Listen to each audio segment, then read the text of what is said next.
Olá, meus irmãos, Deus os abençoe no poderoso nome de nosso Senhor Jesus Cristo. Hoje eu quero falar desse poder vivificador, a terceira etapa, que está vivificando os nossos corpos mortais, potencializando eles para a hora do arrebatamento.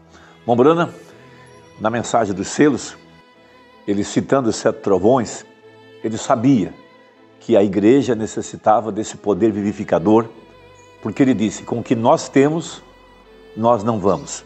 Ou seja, ele já tinha percorrido o mundo 7 vezes com Marcos 16, curando os enfermos, expulsando os demônios, ressuscitando os mortos e assim por diante.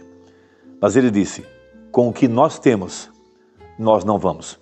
Ou seja, se necessitaria do poder vivificador da palavra, o que a gente chama de a terceira etapa, os misteriosos 7 trovões, que é a voz de Deus, a palavra falada, que soa de dentro dessa mensagem.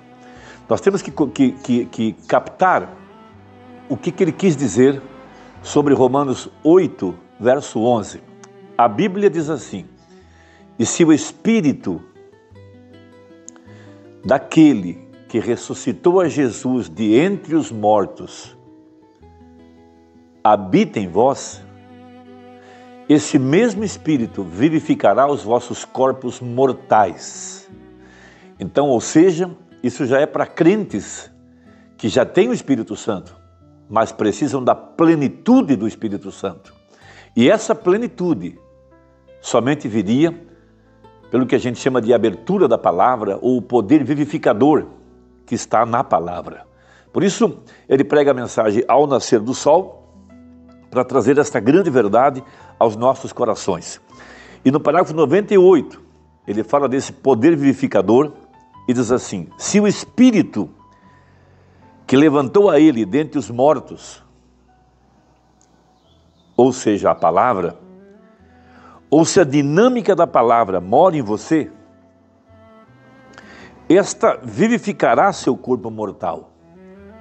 Então veja, isso é para crentes que já têm o Espírito Santo, porém o tem em medida, tem o penhor. Porque se com a primeira e segunda etapa os crentes pudessem ser vivificados em ordem para o arrebatamento, não se necessitaria da terceira etapa, dos 7 trovões de Apocalipse 10.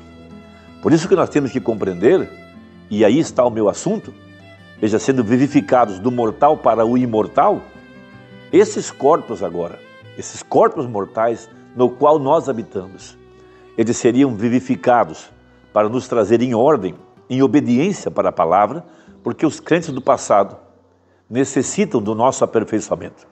Então, uma igreja redimida, uma igreja sujeita à palavra, na qual não há dúvidas, limpa, santificada, justificada, sem pecado. Veja, e agora vivificada pela voz. A voz vem da palavra, é o mole movido para vivificar a igreja, porque nós temos recebido a mensagem, recebemos o entendimento dela, agora o que nós necessitamos é do poder vivificador para vivificar essa palavra e trazer esses corpos em sujeição para tornar a igreja, na imagem perfeita da palavra, a obra-prima outra vez. Sim?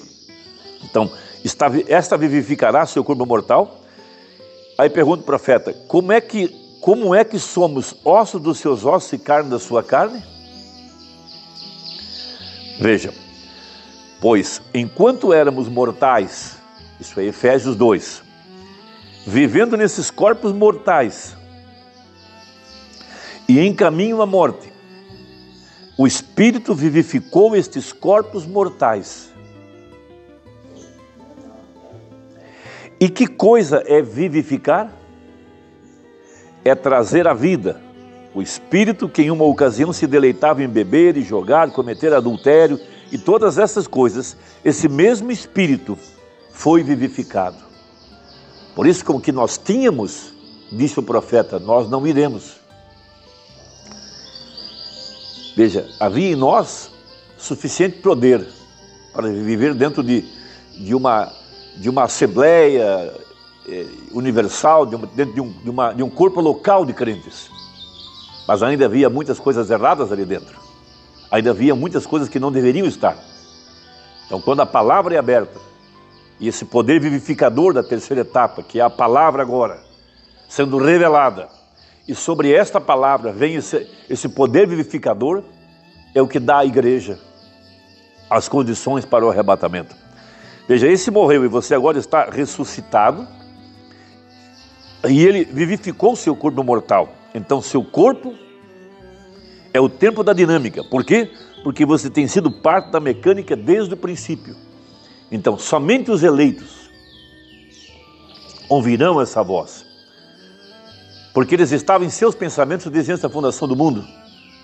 Eles são os seus atributos, aos quais ele vem redimir, e que estavam nele quando ele foi ao Calvário.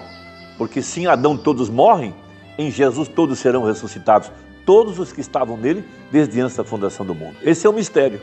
Veja, a primeira e segunda etapa, vou usar uma expressão que a Bíblia usa, veio muito lagarto, muita cobra, muita coisa que não era filho de fato. Veja, um ajuntamento misto sai do Egito, dando o exemplo. Veja, mas dos 2 milhões, só 2 eram sementes eleitas. Veja, dos muitos que fazem parte dessa assembleia natural, do grupo chamado A Mensagem, poucos realmente são eleitos. Porque somente os que receberem a palavra na sua totalidade. Veja, porque é a dieta do pintainho e da águia que mostra a diferença. O pintainho representa o denominacional, que se satisfaz com credos, com dogmas, com movimento de igreja, saltando, pulando, batendo palmas, e esse suposto avivamento denominacional. O pintainho se satisfaz com isso, mas a águia não. A águia necessita da revelação da palavra. Ela se sacia com a luz da palavra. Ela recebe toda a palavra. É a única que pode receber a terceira etapa. Por isso não seria imitado, disse o profeta. Porque a palavra vem para vivificar as sementes eleitas que estavam mortas, mas elas recebem vida quando a luz desse evangelho alcança essa semente. Veja, aí tem sua ressurreição. Estes corpos são vivificados agora mesmo. Vê você?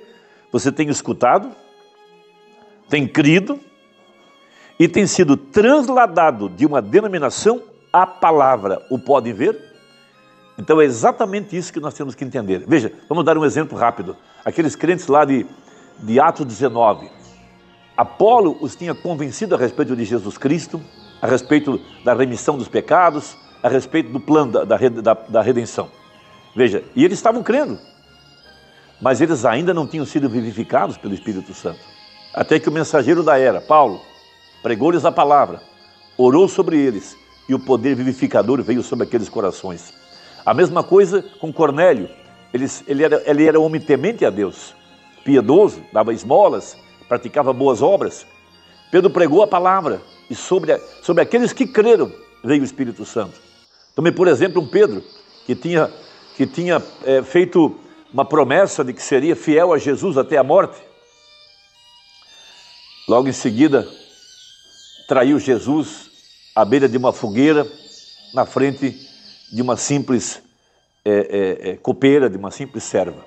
Veja, por quê? Porque ele tinha a palavra, tinha crido nela, mas não tinha sido vivificado pelo poder do Espírito Santo. Mas quando chega Atos 2, veja, o vento impetuoso da graça, o vento impetuoso do poder vivificador, veja, traz sobre aqueles corpos mortais esse poder.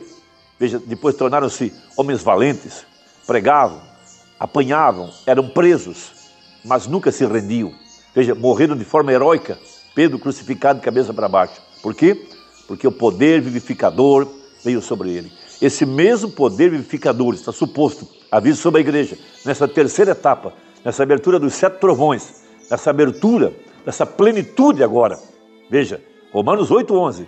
E se o Espírito daquele que ressuscitou a Jesus de entre os mortos habita em vós, esse mesmo Espírito vivificará os vossos corpos mortais.